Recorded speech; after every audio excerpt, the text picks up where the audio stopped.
YogiTriathlete just launched a brand new website. We have unrolled Squad. Squad is a virtual group coaching community like no other in the endurance sports space. We've got years of amazing content in there. Yoga for athletes, mobility classes, race course recons. We've got training plans from ultra marathons to Ironman, everything in between. We have a group coaching call every month. We have live streams, live classes, so much stuff in there, and a great community of people who are awake and ready. You will never have to train alone again with this virtual community. 7-day free trial. Get over there right now. Sign up for it. We'll see you in Squad. Namaste. I wasn't expecting a lot of things to happen out there that day, and I just kept believing, especially in the weeks prior, like the build week, just like when it kept getting hard, I was like, you can do this. Your body's good. Your mind is good.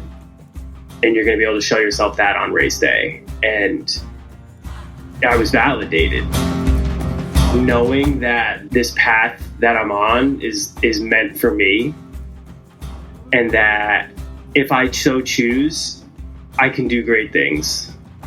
And it's really just a matter of believing in yourself at the end of the day.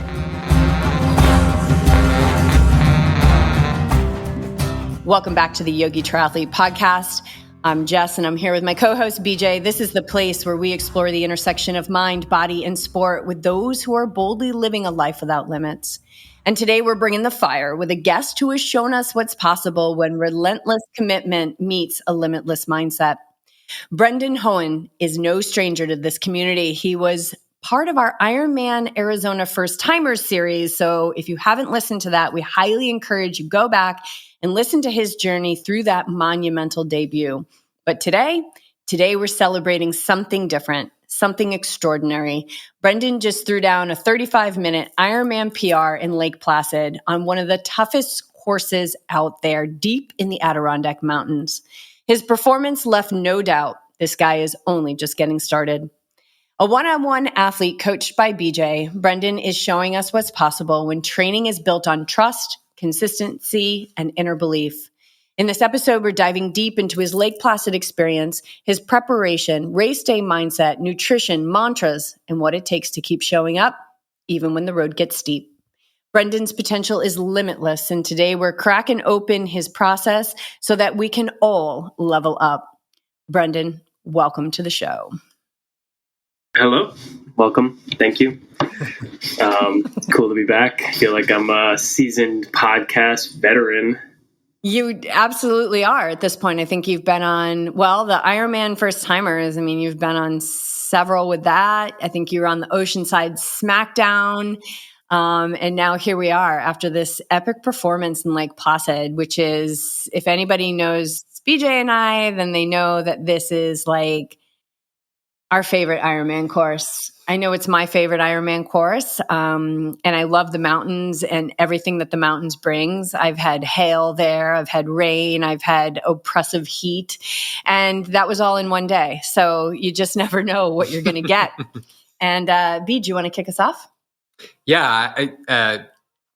So good to have you here, Brendan. I think this is a really good race for our community to listen to, a race Smackdown, because this is one of our favorites, as Jess shared, but also there's only so much you can take from me and Jess sharing how much we love the course, and you actually need to experience it and be out there in the community and have that own perspective just from being there. So my first question is, what did you feel, aside from everything that we told you about the course, what did you feel when you arrived into town and right away, or maybe in the first day or so, about the town of Lake Placid? I would say it started with the drive up there from Rhode Island, as we got a little closer into upstate New York, and just, it's like really green in New England. You've shared that. It's like super lush and green, but like you start getting into those smaller towns and those more mountainous areas, and there's just trees everywhere. It's so green, like the air just feels healthy. And like you start getting into town a little bit is when kind of my race brain is like, okay, like, is this part of the course? Like, are these hills something I'm going up and down? And then just trying to, not get too caught up in that. And then like we went right to Mirror Lake when we got there, because it was like 90 degrees, 90% humidity driving up. We have no aircon in our RAV4, so it was like, we're doing like ice baths on our necks to stay cool. So we go right to the lake just to like cool off, jump in, and it was like seeing the water just immediately for me was like, oh, this is like so great. Like, I love this lake. I love that this is here for me right now. Like, didn't even care that there was a race going on in it. It's just more of a like, oh, this is my salvation. This is amazing. Like, this thing's here for me today. And that was like the first experience of being in town, just like seeing all these people, start seeing some Ironman flags here and there. Start seeing like Miracle on Ice memorabilia here and there, which is like, I think, such a cool story. And the whole town, just like small town, but big energy vibes, which is really cool. And when did you arrive? You came in on what, Wednesday? Wednesday. We got there Wednesday beforehand, so it was quiet. I'm trying to like scope out the people walking around, being like, okay, like triathlete or someone who lives here, because I'm like, I don't think that many people live around here full time, but I see a couple people putting wetsuits on, going in for a dip. I was like, all right, a couple people are here early. I was trying to manifest like a Jason West sighting, because I know he was racing. So I was trying to find pros. It was really my biggest thing that I was trying to do when I got there. It was like really cool to be there a little early, because it allowed me to kind of step into race mode very like mindfully and with ease, like instead of being there like a couple days beforehand and being like, okay, like I got to go to transition, I got to get this racked, I got to go here, I got to go do this. I was able to kind of like have a little more fun exploring the town and seeing what was going on, and that made for like a really like calm mind on my side. So yeah, I definitely loved getting up there early. I'd love to be there for like 2 weeks beforehand. Next time. It's such a beautiful place. It's such a beautiful place. How did it feel like confidence wise, being your second Ironman? Like, do you remember Arizona, like not having that 140.6 distance under your belt yet? And now having that going into your second Ironman, did you notice any different feelings or confidence level that maybe wasn't there in Arizona? Yeah, 100%. Like knowing that I had completed the distance was a huge confidence booster. But at the same time, I tried to keep in my mind, like, this is a different race. This is not anywhere near the same race that you did in November last year. This is a completely new experience. You're a completely new person. And let's just see what happens on the day. I didn't want to go in overconfident. It was a big race. Like, I knew I was feeling strong. I was feeling good. I knew, there's never really been a race I've done where I've been like, oh, I don't know if I'm going to finish this. Like, I knew I would finish. But like knowing nutrition, knowing how certain things would kind of react, knowing how my body would kind of react to certain parts throughout the day, that was a big confidence booster. Definitely second one was a lot more fun than the first one. Not to say the first one wasn't fun, but the second one was pretty epic. Well, do you want to take us through your day? Like, tell us about race prep in the morning. Let's start there. Like, waking up, the alarm goes off, and it's race day. Yeah. Yeah. Okay. Day of. Yeah. So, the night before was like, I actually remember having some like like, I was kind of getting in my head a little bit, being like, okay, do I have this here for the morning? Do I have this? Because I was very organized. I had like my morning bag ready to go, wetsuit on top, like everything. I just need to pick it up and go. Had like notes written to myself, like, don't forget to get this. Don't forget to grab your water and your ginger shot out of the fridge, because I've done that before. But I remember going to bed, or like trying to go to bed, being like, wow, I'm like, I actually have some like anxious thoughts, like a lot of energy, which is great. It's a good place to be. Ended up putting on like Tour de France highlights just to kind of like get my mind off of it. And then just like did my best to drift off to bed. Pretty good sleep. I can actually like sleep a little bit before races. I woke up maybe once in the middle of the night at like 1 a.m. and I was like, do I get up now? Or do I do like my normal, I get up at 2:30 usually, so I can move a little bit and meditate before I eat breakfast, because breakfast is at 3 a.m. So ended up like going back, just kind of doing some deep breathing in bed. I think I drifted off a little bit, and then, alarm at 2:30, wake up, quick breathing, meditation, a little bit of visualization of the swim start, and then breakfast at 3 a.m. It's like, it's so hard to eat that early for me. I'm not hungry at all. I forced down like a cup of applesauce. I had a half a banana, had a half a cinnamon raisin bagel, which is been my go-to for triathlon. It works for me. And went right into coffee, of course.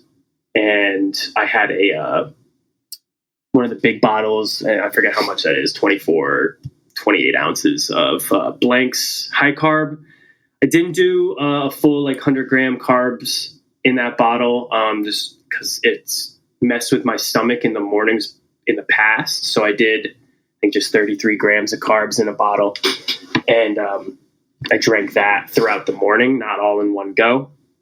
But right after breakfast, moved into mobility. Same routine I've done, not every day, but close to every single day for the past now. Basically Lawrence's mobility that we have up on the team page, or BJ's mobility, BJ Lawrence hybrid. Moved into that, really just trying to stay mindful with the breath. So I kept my focus on the breath in the morning, really just trying to be like, inhale for 4, pause, out, exhale for 4, pause. And that was my morning. Took a shower. I don't know why. I like take a shower, get warmed up. Is that normal? Like, do you take? Yeah, it's pretty normal race morning for me to take a shower. Just like, I like to feel clean. And I like to just have like a fresh start for the day.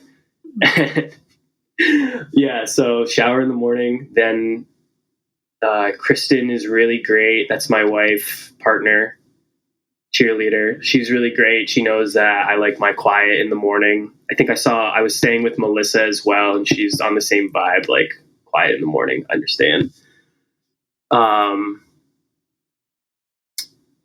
So saw Kristen, transitions opens at 4:30. I wanted to get there at 4:15, and that was like one of the first little challenges of the day. Was, I was like, oh, we're 30 minutes from Placid. I didn't really like take that into account the night before, like the driving to transition. I was like, oh, great. Like, we're going to get there at 4:30. Like, I wanted to be that type A. I'm not really that type A, but I was like, I want to be there before everybody. I want to be there at 4:15 waiting to get into transition. Like, I want to win that. But it actually worked out perfect, like perfect divine timing. We drive to, not right to transition, but to one of the lots, grab everything, and this bus is like just about to leave, and we're like, hey, can we get on? It's like the lot, and we're like, yeah, sure. So we got to transition right at 4:30, right with the first group of people. And like, I'm watching the mind that whole time. It's just like, they're like, you're not as early as you want to be. It's like, yeah, but you're still early. You have plenty of time. Like, just listening to that commentary a lot and just trying to breathe through that. Not trying, I breathed through that. And it's so cool. Like, I had so much energy. Like, I had been rereading that first chapter of Untethered Soul. So I'm just like, I know if I have a lot of voice in my head, that means I'm ready to go. It's just not getting too involved in that. So I get into transition. I have everything in a bag. But we weren't really 100% sure if it was going to be wetsuit legal or optional. As we basically like got to one of the shuttle sites, it popped up on the tracker like 75.7 water temp. I'm like, well, that's pretty perfect. So we had, knowing it was a wetsuit was like a big, not a weight that I was able to take off. I was prepared to swim without a wetsuit on. But it's, I'm faster with a wetsuit, so that's cool. So get there in the morning, finally so we're getting to transition, quick little walk to transition. I go to load up my bottles. I have everything ready. And like, that's one of the first moments, like this guy who's right next to me just launches into this, like, oh, I don't know, I had to change my bike computer mount. I'm not sure if that's right. I don't know about this or that. He's like, they say this is more aero. I don't know if I should even be following that. I'm like, and then, in the past, I like to consider myself a nice guy, and I would have been like, oh, man, like, don't worry about it. It's like, it's race day. You're just going to have to like take it as it comes. I'm like, I'm like, this is a big race for me. Like, I'm not going to give this guy my energy. I'm sorry. So I'm just like, I'm going to hold it in. I was just kind of like, I felt like I was being a little short. I was like, yeah. And just kind of walked away. I was like, I'm not going to engage in the fear. I'm just, yep. And just walked away, did my thing. It's just, now I realize I need those big headphones that people wear so that people know not to talk to me. Yes. Well, it's interesting because you were just saying that you've been rereading chapter 1 of Untethered Soul, which is the inner roommate, right? Mm-hmm. So all that was that guy's inner roommate coming out. And no, I think it was good to just kind of keep it in. That was, we talk about keeping the lion in the cage. You got your own roommate. Yeah. You get your own roommate. You're dealing with. You're just like, dude, I got my own mind commentary, All right. Let's keep going. So, got yourself all together in T1. So T1, yep. Got my tires, put a little air in the tires because I had let some out the day before. I really don't know why people do that, but I'm just like, all right, I'll do it too. I love it. I'll do it too. But I got there early, so and there was one pump no one was using. So I was like, all right, guys, like, I don't know why we're in a line for 5 pumps when there's one right here. So I got the air in my tire. I knew you'd like that. I don't know why I did it. Anyway. I love that. So why are you doing it? Yeah. Everyone else does so. Someone jumped off a bridge. I do it too. It looks fun. So nutrition loaded up. I had already dropped off everything that was in my transition bags. I was like, I don't want to have to put anything in there in the morning. So, which was kind of funny because the day before I'm riding around town without sunglasses on because I had a pair of bike sunglasses and a pair of run sunglasses for the first time, and I had lost my gooders on top of a car. So I drove away with my gooders on top of a car. So anyway. So got to Mirror Lake. We did a quick little walk. Kristen was with me the whole time. So quick walk from transition to Mirror Lake. BJ gave me this like sweet spot. I don't even want to mention it. Yeah, I don't even want to talk about it because it's secret. It's super secret. No one was there for a while. Yeah, you have to join the team and coach with BJ to find out about the secret spot. The secret spot is clutch. So I just I flow roped there. No one was flow rope there. We had this family of ducks come say hi that were doing laps around the lakes. That was really cool. And I'm talking to Kristen. I'm like, they're showing me how to be aquadynamic. Like, this is what it's all about. Like, they're just telling me how to swim. It was really cool. I did breathing over there. And I was really vibing with this lake. Like, this lake was talking to me. I swear. I was hearing the water lap up on the shore. And it was just yeah, let's have some fun. And I was like, yeah, let's go. It's going to be sick. So it was kind of meditating to the sound of the water hitting the shore. And I was just like, this is going to be great. This is going to be so fun. Because I had swam in that lake, I think 5 days before, every single day before the race. And I just felt like I knew the water so well. And it just felt so inviting every single time I got in. And so stayed there. There was a point where I tried to go use the bathroom. I think it was a nervy number 2 that by the time I got to the Porta-Johns, the lines were crazy. People were going nuts. I was like, I don't want to be anywhere near this. I'm fine or I'm not. And we'll see what happens. So I went back to our secret spot. Then my plan, I had a timed out plan of all right, wetsuit goes on at this time. gel goes in at this time, start warming up around this time. So it was just kind of like chill. Then it was cool. I got to see the men's pro men go off. So it was sweet to see a full Ironman that had pros in it, because Arizona didn't last year. So it was fun to see some pros go off. Oh, and I saw Jason West when I went to go to the bathroom. He was just chilling right there. And I was just like, and I was like, you were on YogiTriathlete. Like, you're wicked sweet. Like, good luck. So that was wicked cool. I was super starstruck, which made me feel like a little kid, which I think is a good energy to be in. So wetsuit went on around 6:18. My start was 6:30, and I knew I was be going off fairly early because I was going to get in a very high wave for the swim. So it was like wetsuit on, did a little more like warm up with the flow rope and and just like kind of worked the wetsuit up into the chest just to give me some room in the shoulders. Actually, I found out I had some rips in my wetsuit, which was kind of like, oh boy, what am I going to do about this? I was going to race anyway, so it didn't really matter. But now I have an excuse to buy a new wetsuit, which is cool. And I'm excited for that. Kristen's not. But so where did you line up? Where did I line up? I lined up at the front. I looked for the 105 to 111 sign, I think is one of the pace groups, or 111, 115. I'm not 100% sure. But I know it was like I knew I was going to go under 115. So I split the difference between 105 and 115. So I saw 111. I was like, yeah, sure. That looks good.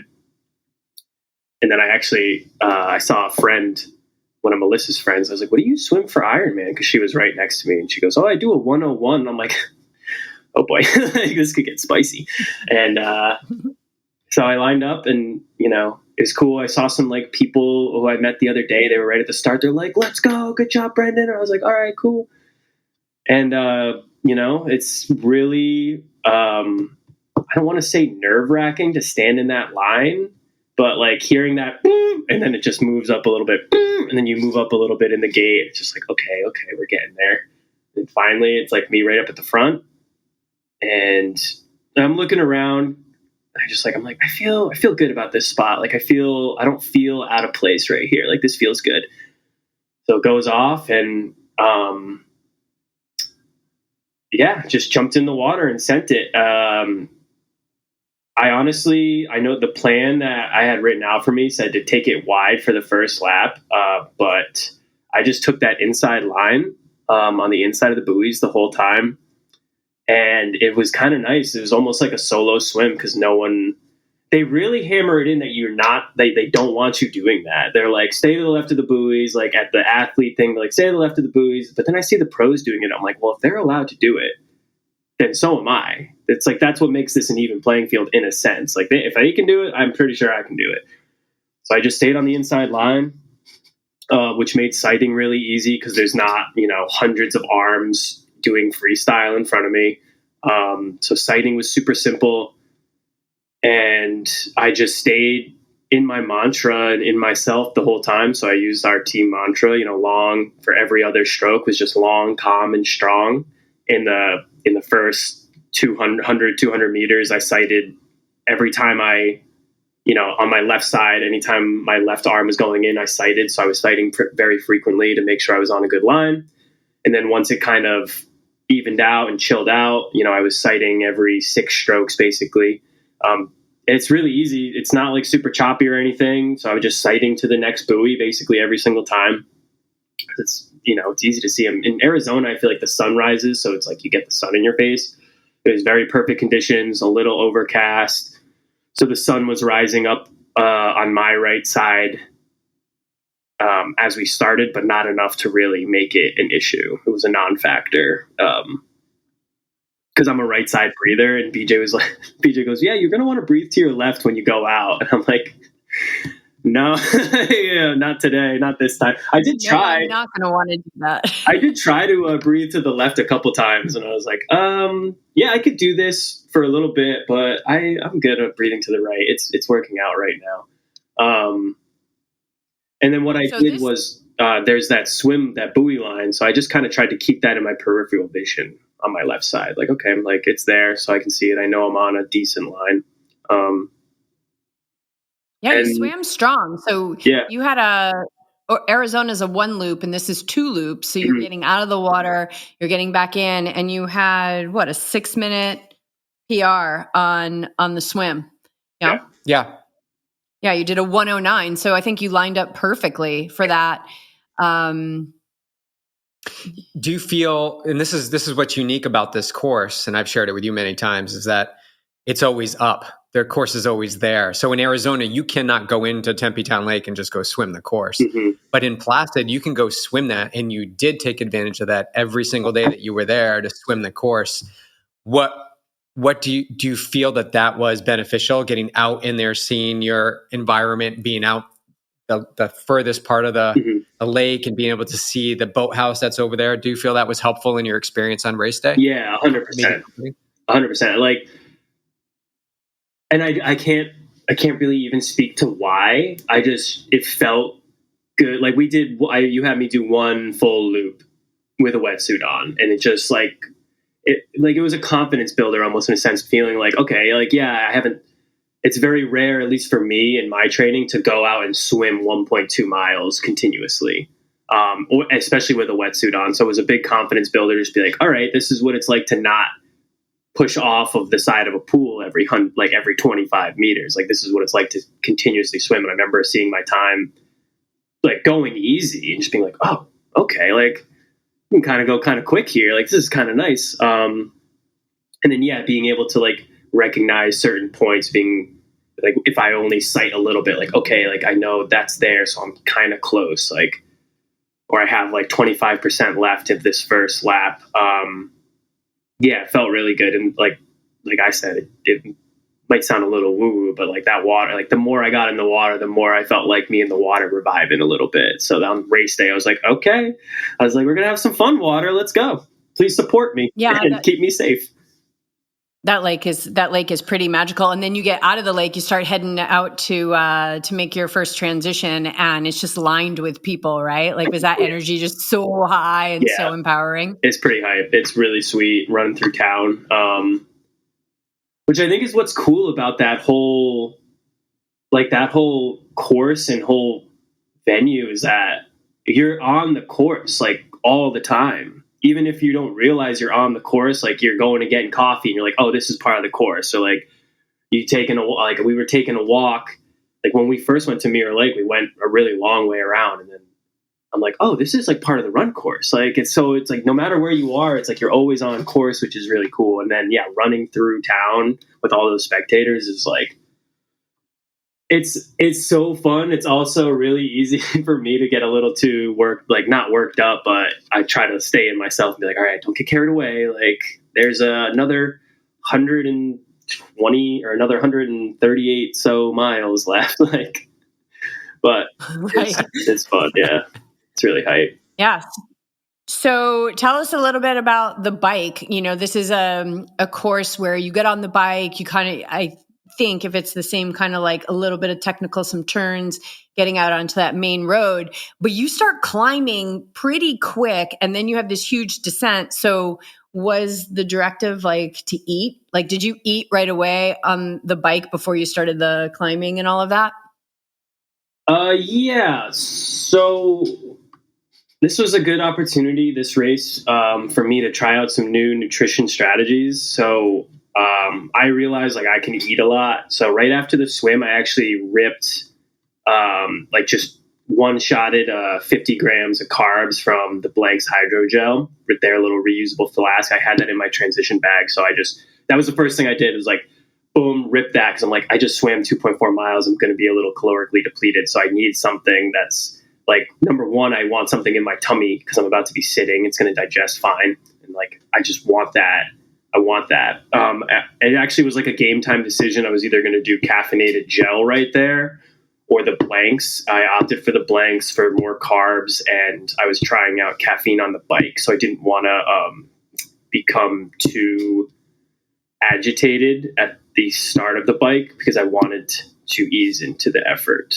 But yeah, so that was that was and that was a good call. I'm happy I did that because I felt strong in that first opening of the bike. Never felt like I've never really felt depleted. I feel like in Arizona there was a point where like I felt like that hunger pang, and anytime that happens to me in training, I'm like, I'm not like, oh no, because I know how to like move through it, but it means that there's that at some point I became a little calorically depleted. So that never happened in Placid, so that was a good move, I believe. What was the?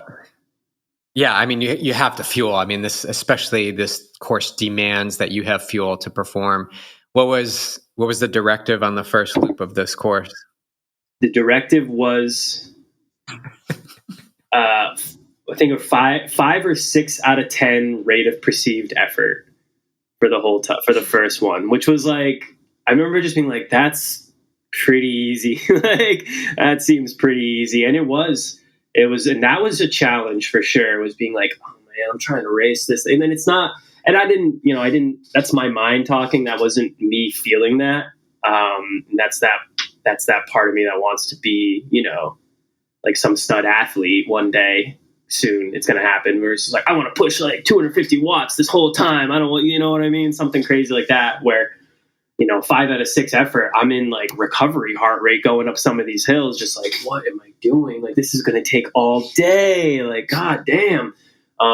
There's so many people passing. Oh, not so many, but actually a good amount. Cause I did get out of the swim pretty quickly and there's some strong people on the bike, but yeah, got past quite a bit. But I stayed in myself, and I listened to my coach, which is the right thing to do when you're racing, especially when they've raced it a bunch of times. They know. So listen to BJ, just kind of kept it easy.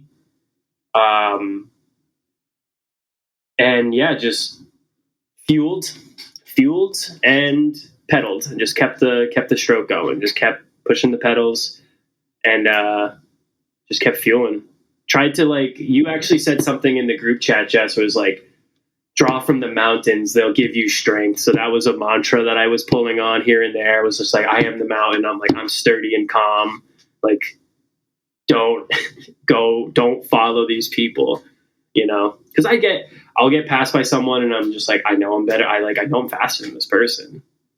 And that's hard. That's like a really big opportunity of growth, which is be like, okay, you can let them go. That's fine. Like, you can let them go. And there's plenty of people who I let go that I passed on the run. It's a long day. Yeah. It's a long day. Yeah. Yeah. I mean, you're such a strong runner. Like, let them all go. And I remember there were times where I would just kind of cue in on a couple numbers, like race numbers, and kind of hold those in my memory. And then I would see them again on the run and they'd be walking. Yeah. Yeah. Yeah. And then you run by them. But that course every single ounce of that course is so gorgeous, and it's nature, and it's big nature, and you're in a mountain range, and there's so much power there. So I'm glad that resonated for you, because that's certainly what got me through that race a couple times. And that bike is a beast. It's a total beast. So what was the directive on the second loop? 7 out of 8 rate of perceived effort. 7 out of 8 rate of perceived effort. Yep. So you get to take it up a couple notches, but you're still holding back, because it's all about that.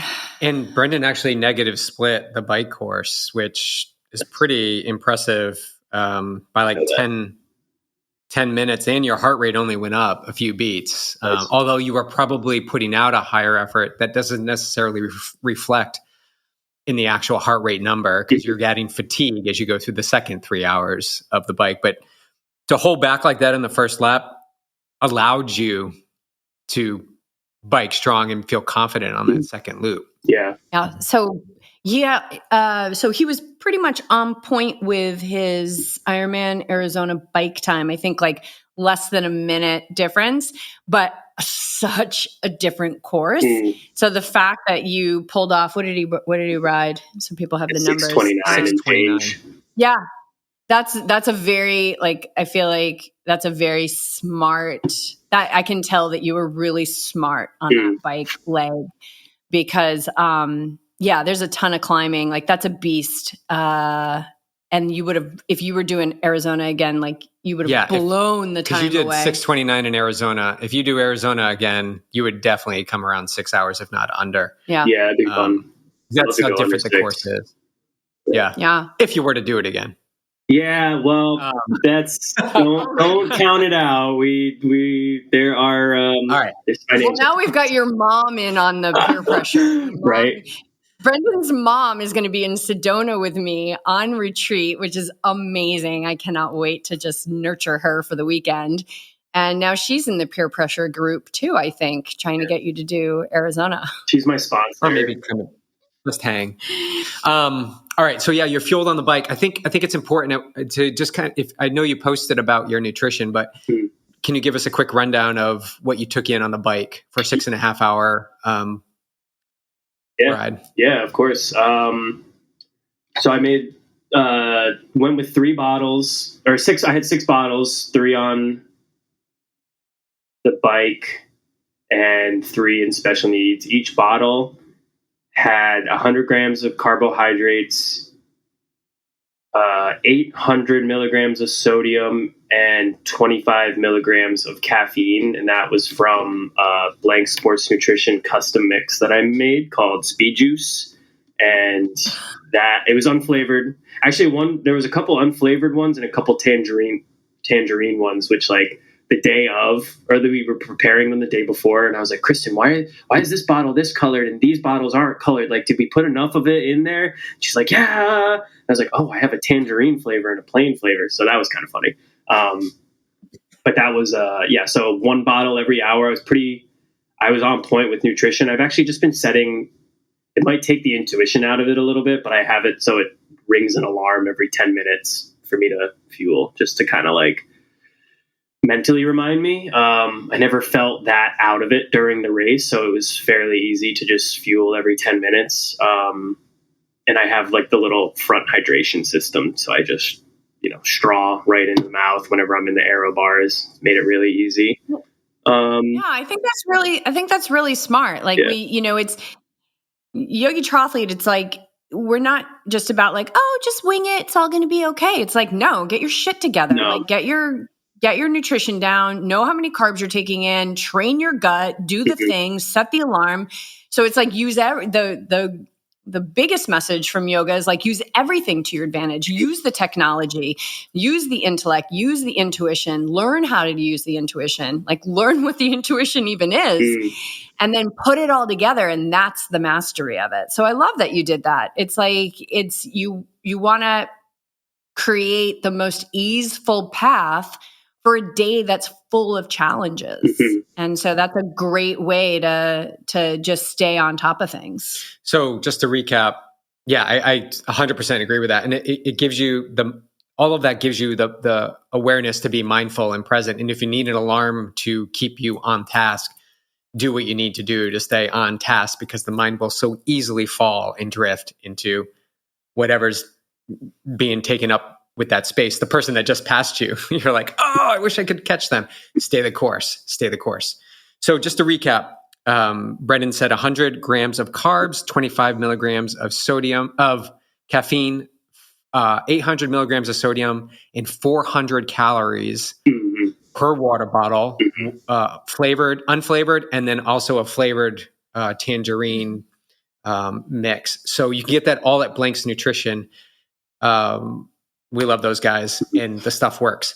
Second, did you take anything in at the aid stations along the way? Water, bananas, anything, gels, anything like that? Yep. So first aid station, I just grabbed some Martins, just because I took 3 Martins, just because you never know what could happen, and I didn't want to have no backup fuel. So I took 3 Martins just to have, and then once I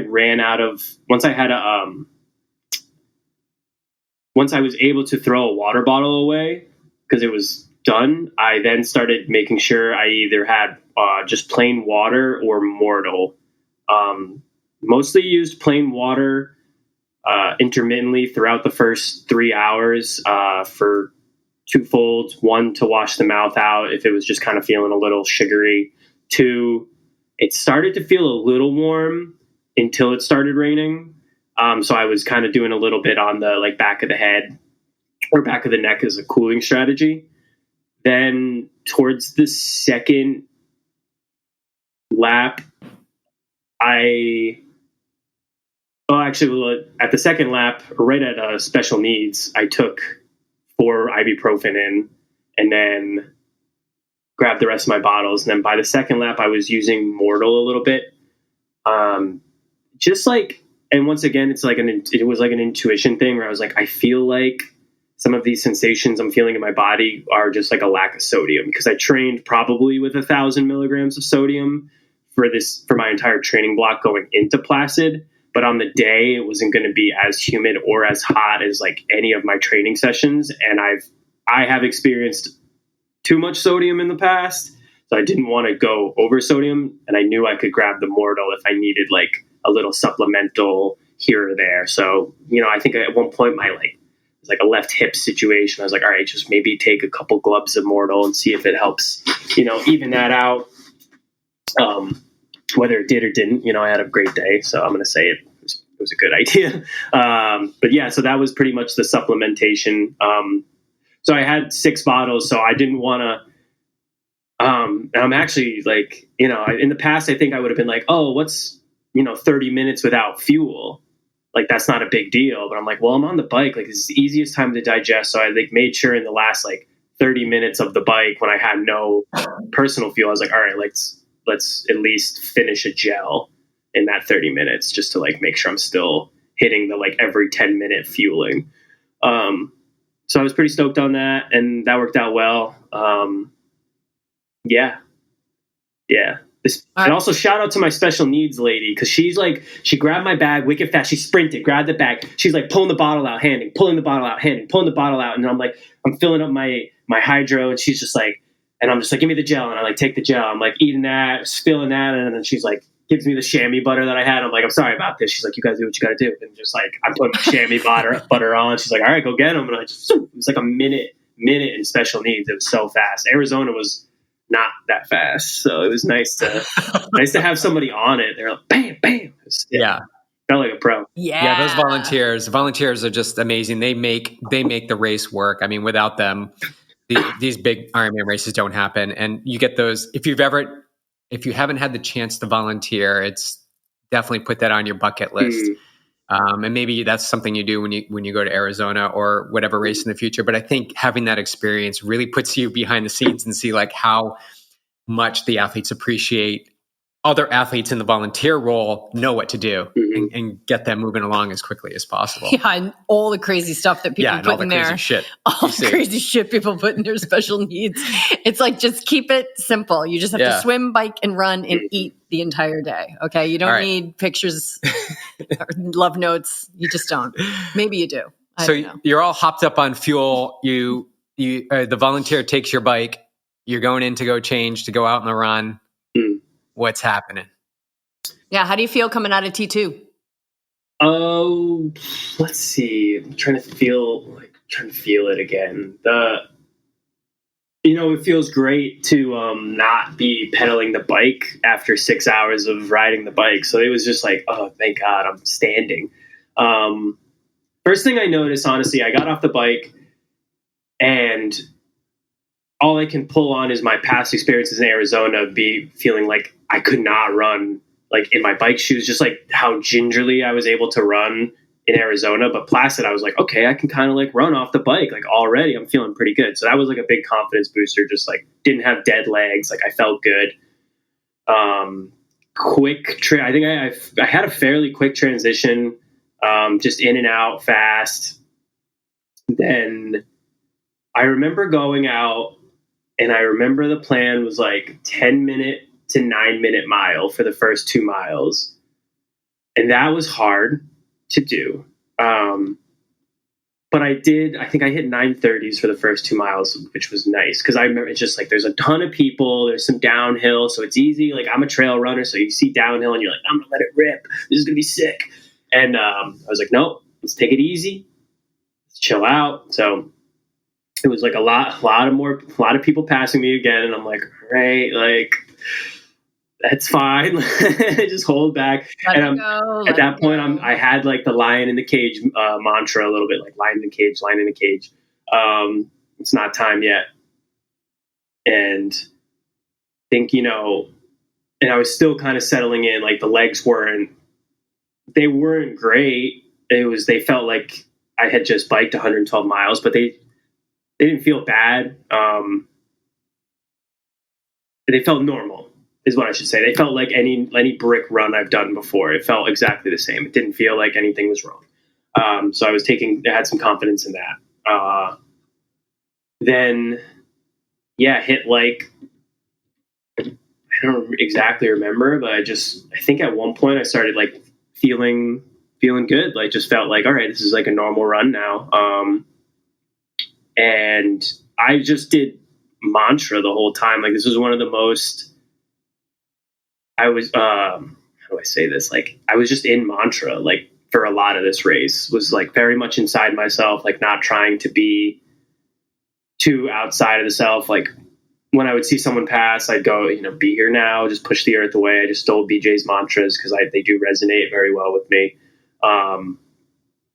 So it was just like a lot of be here now, push the earth away, be here now, push the earth away. Like, and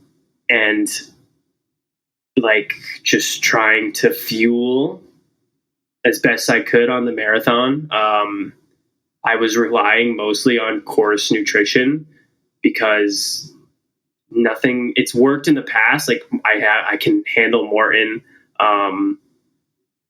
And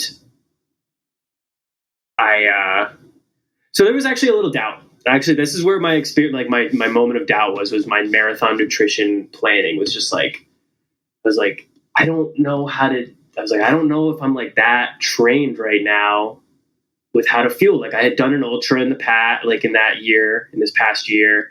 And it's just like, I feel like the running is slower, that I can take in like liquid blanks, no problem. But for this one, I just had a soft flask with electrolytes in it, also from Blanks.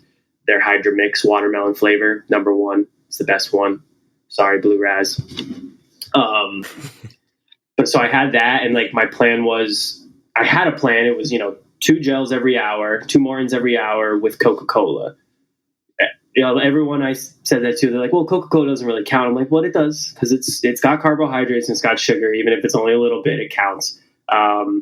And the 2 Martin gels, it totally counts. So I was like, the 2 Martin gels is 50 grams of carbs. I'm like, I know if I can hit 70 grams of carbs an hour, I'm going to be doing fine. I'm going to be doing good. And in the past, I had been just like shooting the gels, just going for one shot, like boom, try to get the whole gel in and be like, all right, now I'm done. This one, I feel like I tempered myself a little bit, and I just sipped. I was like, all right, I need to get 1 gel done every 30 minutes. So I just sipped. The gel, sipped the soft flask. If I knew an aid station was coming up, I'd sip the gel, get water in, get Coke in, pretty much wherever. And I knew the run was just going to be, I was going to have to kind of rely on the intuition a little bit more when it came to fueling. Because like that's when, like for me, that's when the opportunities in the body start to show up the most, like especially in my gut. On the bike, I can handle nutrition, no problem. I can get 120 grams of carbs on the bike an hour, easy. On the run is when it starts to get a little sloshy. I have 1,800 calories in my body by that point. So it's like, it's a little, no, that's even more, 2,400 calories is in my body from the bike. So it was just like, at the end of the day, I just said, I don't care. I don't care. I'm going to keep moving forward no matter what. And I just kept, and so that happened a lot. It was a lot of like, my stomach hurts. And then my mind would go, I don't care. Or so what? Be here now. So what? I was using a lot of so what. Like, oh, my foot hurts. So like, and then it would be like, I could see my mind being like, well, you're wearing these new shoes. Like, you don't know what it's like to run in those for 20 seconds. I was like, so what? Just push the other way. And a lot of it, I did pull on like this sense of like, we're all out here and every single person is experiencing some level of discomfort that like, they don't know if they can push through. Like they might not know if they can push through it.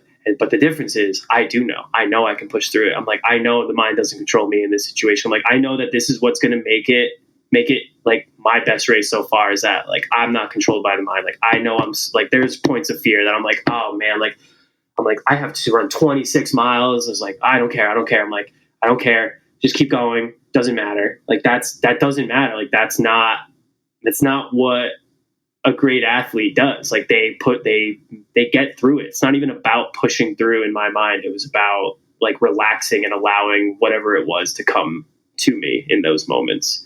Yeah, and it was amazing. And I fueled exactly how I wanted to.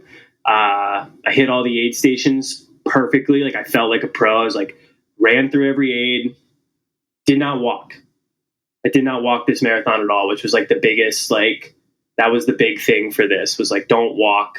Like that's my edge. That's what the training, that's what the plan said. Like my edge is that I know I'm not going to walk. Like even these big hills, like even if it's a death jog up them, like I'm not walking.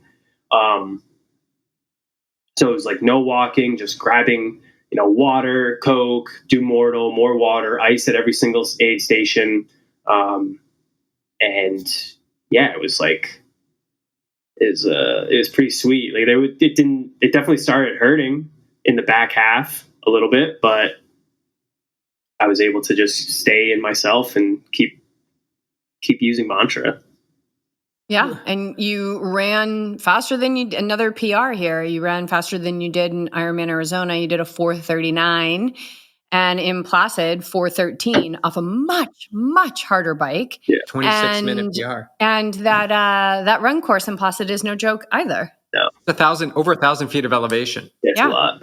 Yeah. I mean, amazing, dude. I think I don't know where I communicated this to you, but like you just put together such an incredible race. And so you did all the training leading up to it, right? Like the body was fit and ready to go. How much of your success that day, if you're going to put a percentage on it, mindset? I'd say I would say it's almost 50-50. Like at least all right, I think if you want to have a successful race and a good race and you want to come out at the other side, understanding more about yourself, then I would say it's 70% mindset, 30% training. If you want to push through and hurt and feel some pain and get out the other side wondering what you could have done better, being low, then the mindset percentage would go down. But like, I felt like I learned a lot. I felt like I was very calm and very present the entire race. And like, I'm out of the other side. Like I have no races right now. And like, I think a year ago I would have been like, what the fuck am I going to do? Like, what's going on? Like, what's my plan? Like, what do I have to do? And right now I'm just like, something's going to come. Like, I know that and that is 100% mindset where like, I'm willing to be in this unknown space right now, knowing that I don't know what's coming next. And I'm not afraid of that. Like, I think it's kind of beautiful. Like I'm ready for it and it's going to come when it wants to, but I don't have to go and chase it anymore, which is cool. And that's mindset. That's being okay not knowing. And that's a muscle that's like you work while you're training, and I work while I sit in the morning. Because as you know, we meditate, and like it's I wouldn't be able to have that run would have not happened if it wasn't mindset, because there was multiple points where I wanted to walk. I didn't want to walk, like run up some of these hills. Like I could have, there was a point where I was like, oh, I'm going to walk this aid station. Like, no, stop. Like, who cares? Like, doesn't matter that your foot hurts. So what? Just keep going. Like, and relax into it and relax into that discomfort. And that is something that can't be done without mindset. There's no possibility to find relaxation and discomfort if you're not training your mind. Like, you can't just flip that switch on race day unless it's something you practice. So yeah, I would say it's 70%, 70-30 mindset, training, especially for full distance. So what you're saying to me is you experience in the morning doing the mental reps to sit with the mind wanting to do something else, but you, not the mind, was able to choose to sit and be still and work with the thoughts so that when you get to race day and those thoughts come up, it's not new. It's not something that's unexpected. You can expect to hear the thoughts come up that say you need to walk, but you, again, not your mind, you can say, not today. I'm not going to walk. I'm going to choose to keep running. So basically you're saying it doesn't start on race day. It starts long before you toe the line on race day. And it is uncomfortable, right? It's uncomfortable to sit still every morning or whenever you do it for however long with that discomfort of the mind, right? It's real. 100%. Yeah, it can be very, very agitated up there depending on the day or what's going on. That's the beauty of sitting consistently, that over time it does begin to get a little quieter, which is always fun to experience. So one of the greatest teachings of yoga is this idea that, we're mirroring each other and nature is mirroring us, and, we're all just a reflection, right? Of one another. And so if we're taking this idea of reflection, right, the mirror, what did Lake Placid show you about yourself, your capacity, your mindset, your purpose? What did it mirror back to you?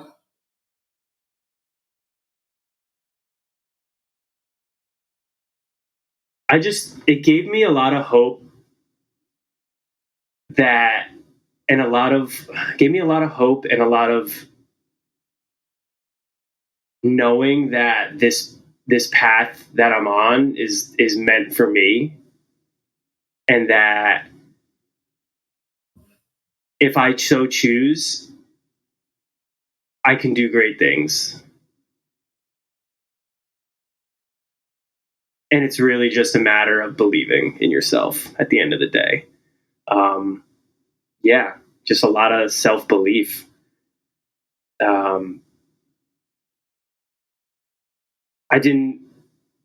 wasn't expecting a lot of things to happen out there that day. And I just kept believing, especially in the weeks prior, like the build week, just like when it kept getting hard, I was like, you can do this. Your body's good. Your mind is good. And you're going to be able to show yourself that on race day. And I was validated, which is always nice to feel. And like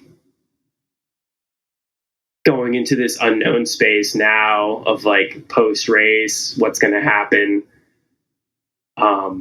It's fun. It's exciting. And I like that. Like it's more fun to live life with some curiosity than it is to live life like with this, you need to know what you're doing, like, or you need to know what your next step is. I'm like, no, I don't. I'm like, I can go to work. Like, that's maybe I know that, but like what happens next is like, it's completely up to me. Number one, it's also not, it's up to the universe at this point. Like whatever it's going to send my way, like that's cool. And because, on race day, it sent rain, it sent sun, it sent a little bit of chop in the pond. And no matter what, I just kept moving through it with like excitement and fun. And like, yeah, let's go. This is cool. Like, yeah, I get to ride my bike in the rain. Like, this is so cool. In the mountains. I'm like, when is this going to happen again? Like, I don't know. Who knows? But I'm doing it right now. Like, that's cool. Or like, oh, the sun came out on the run. Like, oh, I can unzip my kit. Like, how cool is it that I get to feel the sun on my skin right now? And all day it was raining. Like, how cool is that? And like realizing that, like, yeah, I love fun and I love excitement, and curiosity is kind of what stokes that fire a bit of, I don't know how to end it, but it's just so cool. No, it's perfect. Well, you have a choice. You had a choice. You had a choice to feed discomfort or resist what the mind would so choose, and you chose to flip every instance into curiosity, which keeps things intriguing, keeps things interesting, keeps the tether to like, I don't know what's going to happen next. And that's exciting. And excitement and that shift can take you a very, very long way. Because you're not living in the box of the known. You're actually dipping your toes more and more into embracing the unknown, which is where limitless possibility lies. So it's a complete demonstration of what you experience in Placid. This is what it is. This is what you can have. You can have it all. You can do the training. You can have all the tasty carbs along the way, and you can have this epic experience that's more peaceful and calm and not fed by all the evidence of like the concrete things that are happening to you, your sensation in the feet, the disturbance of the mind. All that noise is still going to happen. It's going to come. Expect it, but you don't have to feed it. And you chose another way. You chose to feed curiosity. And also a little bit of like dismissal of the noise, which I think is such a skill, you know, like, oh, my foot. And then like, if you start feeding that, like the foot's going to hurt so much more, but it's just like, so what? Like, this is what you trained for. Like, it's not like BJ and I were recently talking about this. Like, it's not like you train and train and train and then race day is going to be easy. No, race day is hard and it's going to hurt. And when you're doing Ironman, like you're battling the body and all the sensations and things that have never hurt before hurt. And it's like, what are you going to do with that? And that's what makes the difference in performance and life, really. It's like, what are you going to do with what's in front of you? What are you going to do with that inner roommate in your mind? And a lot of people don't know what to do with it, so they verbalize it, you know, like in an effort to feel better, whether they consciously know that or not. It's like the guy in transition, like, oh, do I do this? Like, he's just like on a subconscious level, he's trying to feel better. We're all just trying to feel better. But so much of feeling better is like, so what?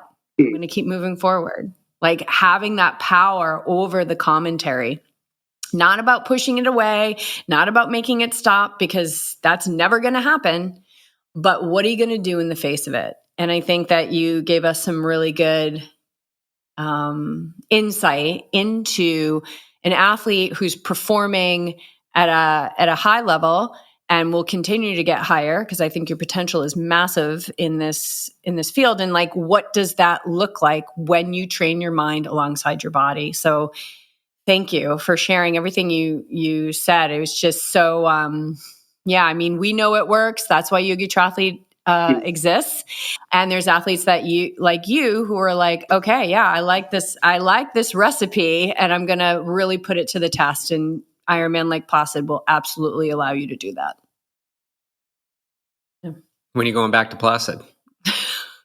Well, yeah, I mean, my plan was to like open up a credit card and sign up for it and surprise you and be like, oh, I'm signed up for Placid for next year. But like, I'm just waiting for something. Yeah. What it is, I don't know.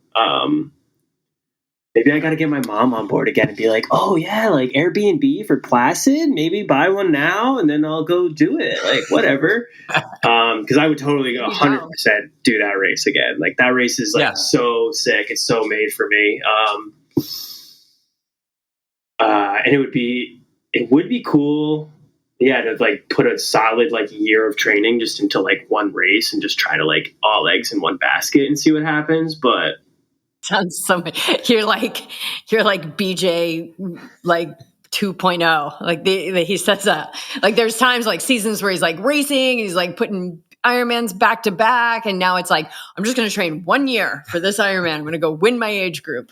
I mean, it's not a bad idea to just try to sharpen up for one race. Like that's how marathoners do it. They sharpen for 2 races a year, and that's it. Like I think a lot of it is like the exposure of the pro scene and being like, well, they're racing all the time. It's like, well, they do have a lot of fitness under their belt. I want to be like that because racing is just so fun. Like it lets you see where you're at physically, you see where you're at mentally, and it's always like an up level no matter what. Even if it's a bad race, you're going to up level from it if you choose to, if you're in charge of your mind, which you guys know. Yeah. Placid would be, and it's so cool, like full circle. Like I think I've shared with you, like I saw my cousin do this race when I was like 12 or 11, and I was this chubby little kid. There's like, I wish I had a photo, but like, it's just me looking miserable. Like my aunt asked me, she's like, what did you remember from Placid when you went to see Jimbo? And I was like, I remember playing laser tag at one of the arcades with my cousin. She's like, yeah, that sounds about right. Like, and that was so funny. I'm here doing Ironman. So like that was the seed so long ago that got planted. It's just so funny how it's taken 20 years, 30-ish years to finally bloom into a fun little Placid performance last week. It was about a week ago now. Yeah. Well, isn't that Ironman? Patience. Yeah. Right. Patience. Right. Yeah. Hopefully if the seed was planted that long ago, the roots are really strong. So yes. Yeah, they are. That's got to make it. Awesome. Well, congratulations. You put together an incredible race. I know you made your coach very proud. Can we just give a shout out to Kristen, who was amazing? And I was like, well, did you? And BJ's like, I've already asked enough of her today. Oh yeah. She was like, should I go back? Should I go back to the place where I was? I was like, no. He knows he needs the push. Yeah. You just stay where you are. I had already asked enough of Kristen. Yeah. She's amazing. We love Kristen. We were great. So honored to be your witnesses at your wedding here down on the beach. And yeah, she's incredible. You guys are a wonderful pair. And yeah, dude, you were like made for this sport. And that is a course like Placid is a course for you. I love it. Yeah. All right. Wrap it up. Yeah, let's wrap it up. Okay. All right. Thank you. We'll see you soon somewhere. Sure. Of course. Of course. Well, maybe Arizona's looking tempting. I think Philip's doing it now, right? Yeah. Yes. Yep. That was kind of like that might be the stamp on the envelope for me. All right. Okay. Well, we'll see, because we'll be doing a SmackDown. Do you want to be on that podcast or not? Touche. That's a good point. All right, buddy. Thank you so much. Thanks, Brandon. Recover and enjoy and stay curious. And I can't wait to see what's next. Thanks, guys.